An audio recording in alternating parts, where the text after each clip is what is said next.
Amigos y amigas de la Casa de la Literatura, sean bienvenidos a una nueva edición de La Casa Te Acompaña, este espacio para conocer las actividades que ofrece la Casa de la Literatura desde la virtualidad. Mi nombre es Jaime Cabrera, trabajo en el área de promoción literaria y desde aquí aprovecho para enviar un saludo a todos mis compañeros, compañeras de la casa, a todas sus familias. Un gran abrazo y en estos tiempos tan complicados a seguir cuidándonos y a cumplir, bueno, las nuevas normativas que se vienen por la coyuntura sanitaria. Dicho esto, quiero empezar con una muy buena noticia. En la semana pasada, el jueves 21 de enero, se realizó la premiación del segundo concurso nacional de narrativa gráfica, una apuesta de la Casa de la Literatura junto a la Alianza Francesa con el auspicio de la Embajada de Francia, el Ministerio de Cultura, para promover este género. La Casa de la Literatura viene realizando desde hace ya 6 años un encuentro de narrativa gráfica, justo para dar a conocer este nuevo género y este acercamiento también de la narrativa como una manera de adaptar no solamente el texto gráfico, sino crear también a partir de las imágenes y el texto. Hoy tenemos el gusto de conversar con el ganador de esta segunda edición del concurso de narrativa gráfica. Él es Gonzalo Macalopuchiu y está aquí con nosotros, así que le voy a dar la bienvenida. Hola, ¿qué Adelante, tal? Gonzalo. Gonzalo, ¿cómo Hola, estás? Mucho gusto. sí, Bienvenido. igualmente, gracias. Primero que nada, felicitaciones por este reconocimiento tan importante. Han sido 25 trabajos que inicialmente se presentaron, una fase preliminar de capacitaciones, de talleres y bueno, la premiación que se realizó el jueves y que tú obtuviste el primer lugar con la adaptación de este texto, de esta crónica del siglo XVII de Santa Cruz Pachacuti. Quisiéramos que nos cuentes de ti, Gonzalo. Sé que has estudiado arquitectura en la Universidad Católica, que te has acercado a la narrativa también al cuento, a la creación, que estás trabajando en una novela gráfica, pero ¿cómo cuéntanos tu acercamiento al dibujo, a la ilustración, a la narrativa gráfica? Bueno, yo empecé siempre he dibujado desde que era niño y me acuerdo que en mi casa habían libros de cuentos ilustrados y es como que siempre me he fijado hacia eso, me ha llamado la atención y empecé replicando, ¿no? Copiando, como cualquier niño, y me parece que en ese tiempo era un hobby nomás. Cuando tenía que estudiar una carrera, escogí arquitectura, pero me parecía que iban por otros objetivos esa carrera, pero ya cuando en el proceso laboral no cumplía esas expectativas que yo quería, o sea, más en la parte de dibujar o expresarme, era un poco, me parecía que era, no cumplía esas expectativas, así que empecé a acercarme a lo que es los dibujos, de nuevo, retomar eso como lo había hecho en el pasado. Sin embargo, durante la universidad siempre he estado haciendo una vida paralela a mi carrera, que lo que era también dibujaba o también escribía. Empecé a hacer este libro que se llama Catarsis, no sé si se ve. Sí, Todavía lo estoy editando, pero empecé en 2008. Y lo fui, con este libro es donde yo aprendí la maquetación, pero también la carrera me ayudó a ello, y también lo que es la forma de escribir, la sinapsis, todas esos trucos narrativos que siempre tienen los autores. Yo a veces leía y sacaba de ahí, ¿no? Como siempre al principio es copiar y luego ya tu propia cosecha, lo que tú haces. Pero después también quise ilustrarlo. Me acuerdo que veía los cómics de Condorito, que siempre estaban en los kioscos, o antes en los 90, que era el ambiente que yo crecí y se vendía bastante, entonces yo a veces compraba también lo de Mafalda, las tiras cómicas del Comercio, entonces me interesaba, yo recortaba eso y después surgió ese interés, ¿no? Hacia el dibujo. También me acuerdo de haber visto el dibujo de Woman Poma, ya desde esa época, porque siempre en los libros de historia estaba y me llamaba la atención de que haya como una especie de cómic colonial, me llamaba mucho la atención y entonces, en paralelo a la universidad, como decía, yo escribía, pero ilustraba, o sea, aparecen, estas ilustraciones son, o sea, estas son actuales, ya, porque yo he tenido otras, pero las he como que remasterizando esto, a medida que iba mejorando, el libro iba incrementando, y prácticamente con este libro he aprendido tanto a escribir y también a dibujar, a perfeccionar mi técnica. Y aún no se publica, pero estoy en ese camino, ¿no? Pero Pero ya, es un camino bastante largo que he ido siguiendo, pero no por, la arquitectura ha ayudado un poco a organizarme, a tener la constancia y disciplina en esto. Y lo que empezó como un hobby ya es como algo más serio, ¿no? Y me dedico a tiempo completo a lo que es dibujar y escribir. Me gustan esas dos cosas y al juntarlas sale como narrativa gráfica o cómic, que es lo que me quiero dedicar, ¿no? Y es sí, una perfecta combinación para transmitir las ideas que uno tiene, ¿no? sí, Y, efectivamente, justo lo que acabas de mencionar, ¿no? Porque tengo entendido que has escrito cuentos y esta temática tiene que ver con el misterio, ¿no? Catarsis lleva como subtítulo una historia de brujas. Te comentaba, sí, bueno, antes de empezar a conversar que está, lo vi en Amazon, Kindle, ¿no? Estaba disponible. Ahora comentas que estás sí, trabajando las ilustraciones para una edición sí. en papel. Y hay otros cuentos también, ¿no? De la tumba Esta del es la... payaso, traqueotomía. Ah, esos cuentos son muy antiguos, faltan editar.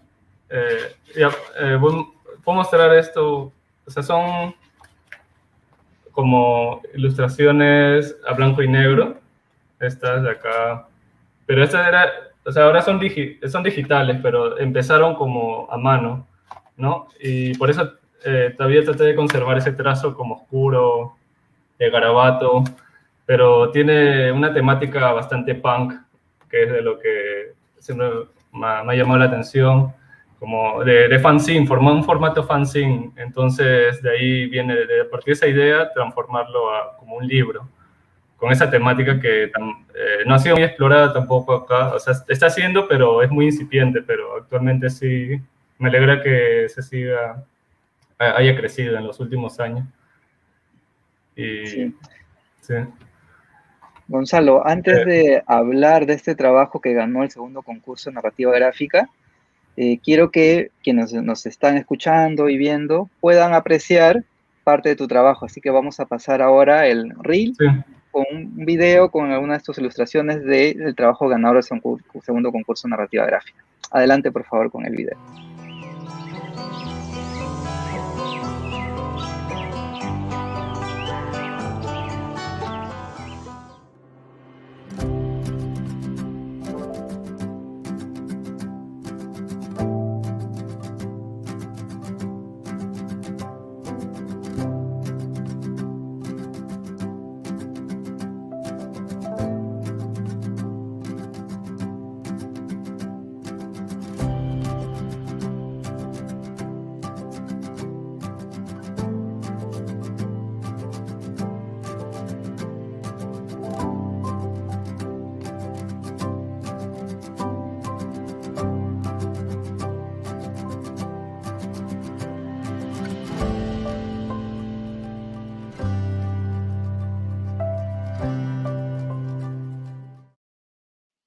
Bien, hemos visto parte del trabajo de Gonzalo Macalopú Chiu.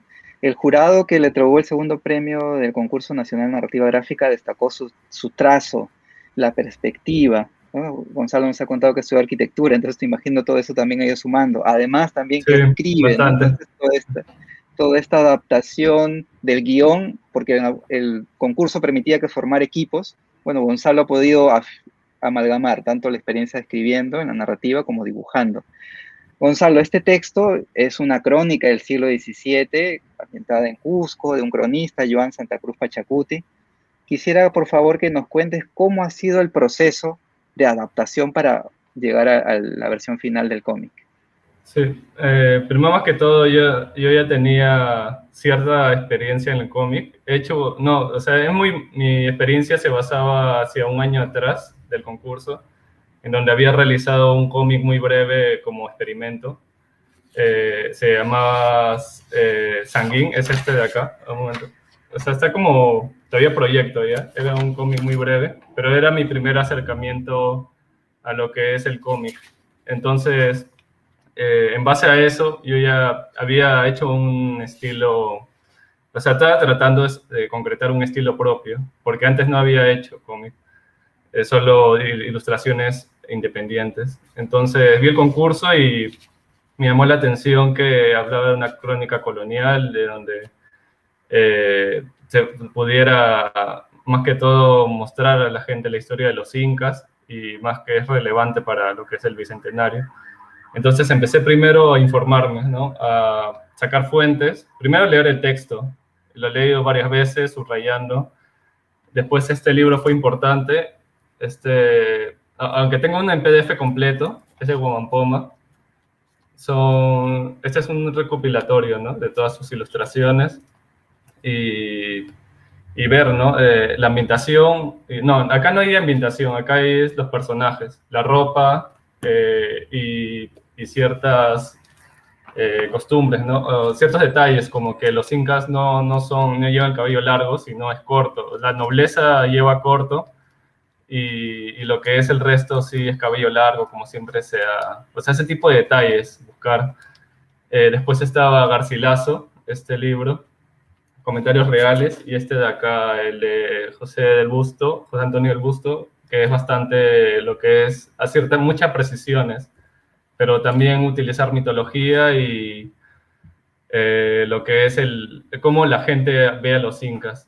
Por ejemplo, hay unas en el imaginario, ¿no? O sea, respetar eso. Por ejemplo, usar la ejecución de Atahualpa, que aparece ahí, que le cortan la cabeza, aunque históricamente no es cierto, pero era juntar también un poco lo de Incarrí.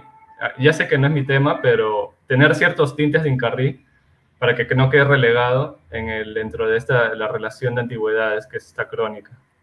Entonces, por ejemplo, también veía, hay un cuadro de la muerte de Atahualpa, que es, y juntarla también con esta la de Guamampoma, la que le cortan la cabeza. Está aquí, justo. Esta es, ¿no? Pero hay un cuadro no me acuerdo del autor, pero se llama La muerte de Atahualpa, un cuadro en óleo, que es juntarlo, ¿no? Ese tipo de escenas y a ver qué sale, también como experimento.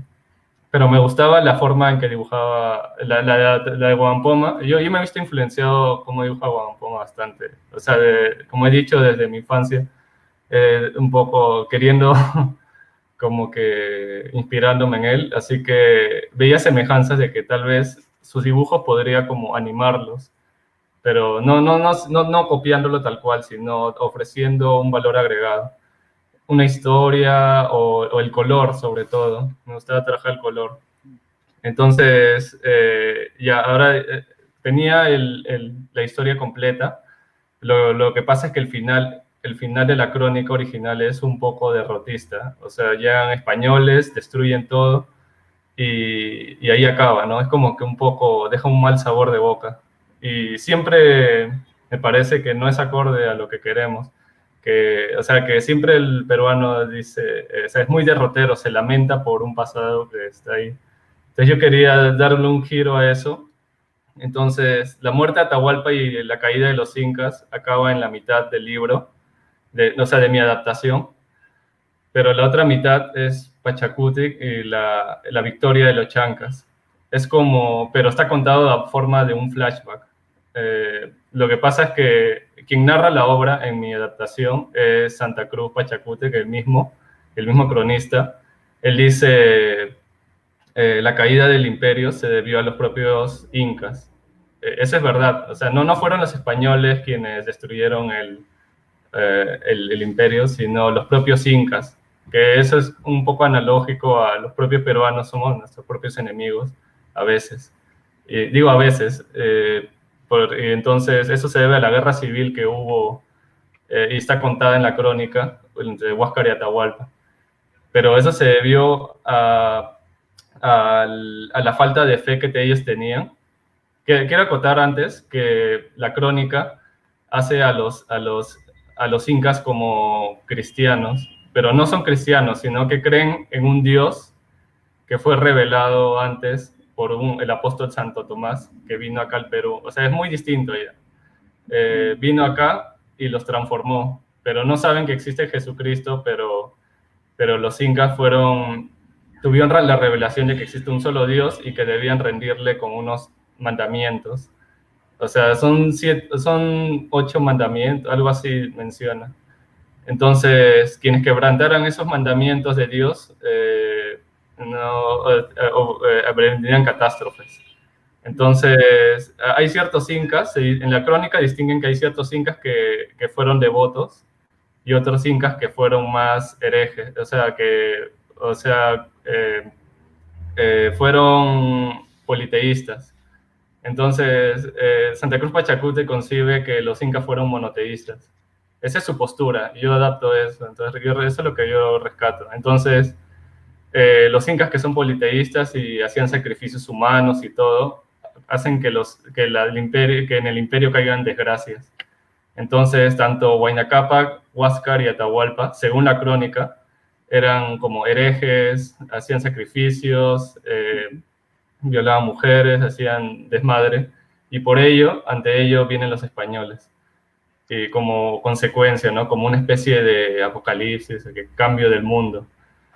Entonces, la primera parte de la historia acaba ahí. En la historia de Manco Cápac pasa varios incas hasta llegar a Huayna Cápac y su caída, hasta Huáscar y Atahualpa, y cae el imperio. Pero después yo hago que Pachacuti, o sea, el cronista, que también se llama como el Inca, dice, hay una forma de solucionar esto, que es como, que venga un líder como Pachacuti Inca. Entonces ahí rememora la historia del Pachacuti Inca, que se llama antes Cusi Yupanqui. Sí se menciona en la crónica que era devoto, o sea, creía en el dios monoteísta y cumplía los mandamientos. Es un poco como la historia de los judíos también, ¿no? Se hace analogía en la crónica. Eso es lo que rescata. Entonces, por ello, cuando llegan los chancas, que son otro pueblo, también está en conquista, él hace que Pachacuti reúne a la gente y rescata al Cusco de esa invasión. Pero como todos sabemos, también Pachacuti es un buen estadista y político y logró lo que era el esplendor del imperio. Entonces, un poco la crónica, o sea, mi adaptación acaba en eso, ¿no? En que hay este ejemplo de líder, pero no, o sea, me refiero, no necesariamente es que nosotros debamos ser cristianos o no tiene un tinte religioso. Mi idea es, los mandamientos de Dios son como si fueran las leyes, o sea, las normas establecidas como la Constitución, que todos tenemos, o sea, independiente de la religión. Entonces, el quebrantar la Constitución, quebrantar las normas políticas, todo se desbalancea y acaba en catástrofe, ¿no? Entonces, alguien como Pachacuti, que sigue la Constitución, lo establecido por las normas sociales, logra el éxito de una nación. Entonces, con ese ejemplo es como acaba la historia, ¿no? Como dando un poco, también junta con lo de Incarrí, que es como una especie de líder que tiene que surgir, ¿no? Un ejemplo como Pachacuti Inca, que cumplió las normas políticas y la constitución a favor del pueblo. Entonces, eso es un poco el mensaje, lo que Sí. debe pasar en este país también, ¿no? Un líder que sepa... Estupendo, estupendo, Gonzalo, el resumen que has hecho de la historia y también tu propia lectura, ¿no? Porque finalmente es eso, tú has adaptado y has dado tu mirada a la historia y como contabas, pues has reescrito, vamos a ponerlo así entre comillas, el final, ¿no? Hablando Sí, de esta es tradición. invertirlo, ¿no? Sí, También. y también que actual, lamentablemente actual, la mención que hacías de la división, ¿no? Política en este Ajá, momento de ese territorio que sí, no se llamaba Perú todavía. Y finalmente, Gonzalo, estábamos viendo las imágenes hace un momento de tus trazos. Quisiera que nos cuentes sobre la técnica. Ya. ¿Cómo has hecho? Si es un proceso primero, un boceteado en lápiz, si has pasado en tinta. Cuéntanos, por favor, esa parte técnica. Primero es un boceto a lápiz que hago. Eh, yo me he basado también en varios artistas. Primero es Guamampoma, después también referentes de Condorito, Kino, que tienen una línea muy limpia. También la autora de Persepolis. También hay otro que se llama El Árabe del Futuro. Son cómics franceses. También eh, hay uno, Simon Hasselman, otro, también Frank Miller, que era estadounidense, que me gustan sus movimientos de acción. Entonces he juntado ese trazo limpio, pero también con movimiento. Hay acción, escenas de batalla. No sé, me gusta bastante, pero no los cómics de Marvel, no, sino más hacia el cómic un poco independiente, que no hay tanto tiraje. Entonces me he basado en eso y yo primero lo boceteaba y luego en una tablet que tengo ahí, lo escaneo y lo he pasado primero una tinta negra, que son los personajes que están hacia adelante. Yo respeto que hay planos. Primero está uno adelante, luego atrás está el fondo. El fondo tiene una línea más suave y tiene descolorida porque está hacia atrás. Y hay todavía más atrás, un tercer plano. Entonces, respetando esos planos, he creado la escena. Entonces, ya teniendo las líneas, lo he ido coloreando, ¿no? Igualmente, los colores más fuertes es hacia adelante y hacia atrás es como que más desaturado. Entonces, lograr esa, como una escena, ¿no? Me basa también en fotografías de Chambi, que tienen del Cusco, de la época, y sobre todo su composición, que es muy buena. Entonces, también algunas viñetas son como una foto, quería lograr eso. Y, y nada, es eso, ¿no?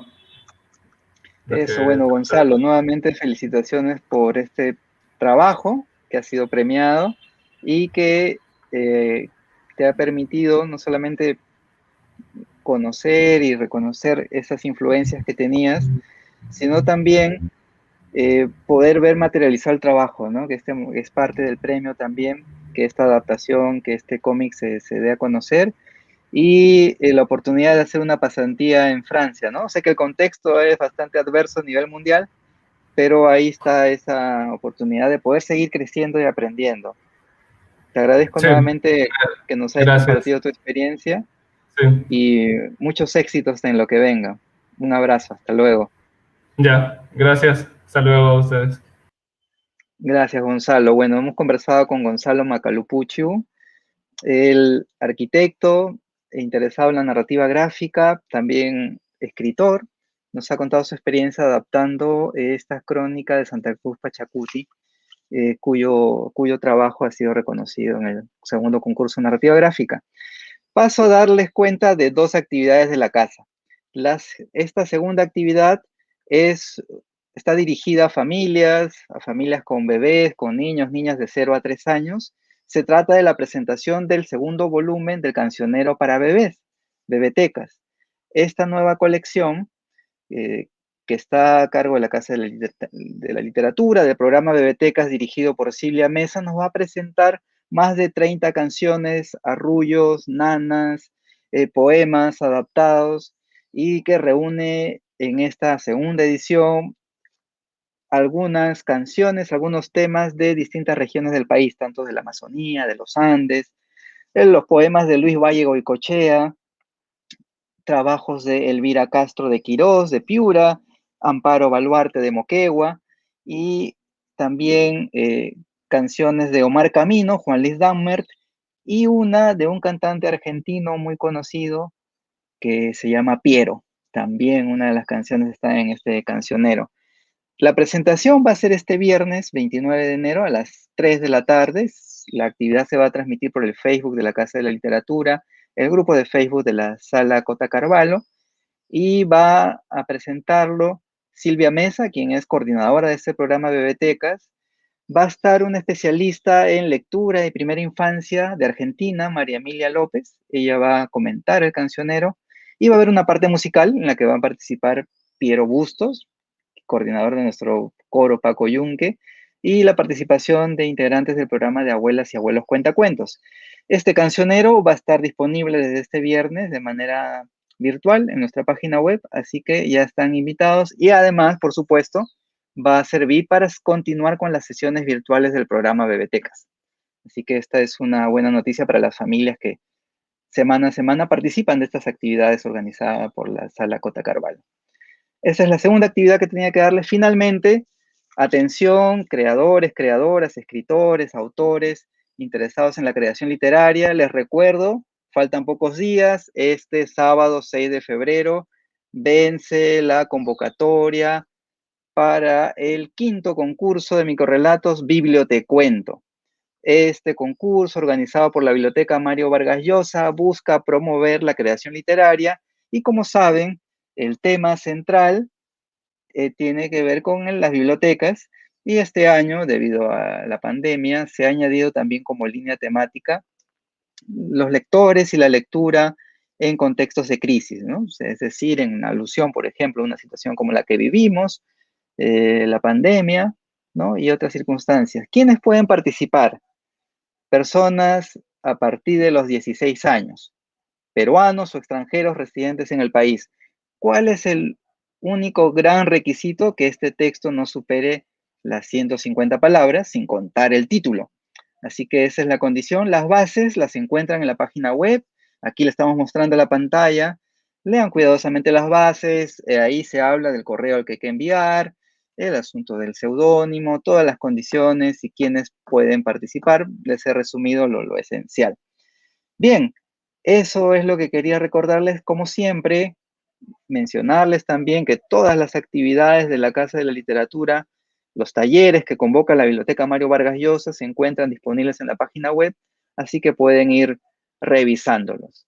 Eso es, entonces, lo que quería contarles hoy en esta edición de la Casa Te Acompaña. Vamos a compartir todos estos enlaces en los comentarios.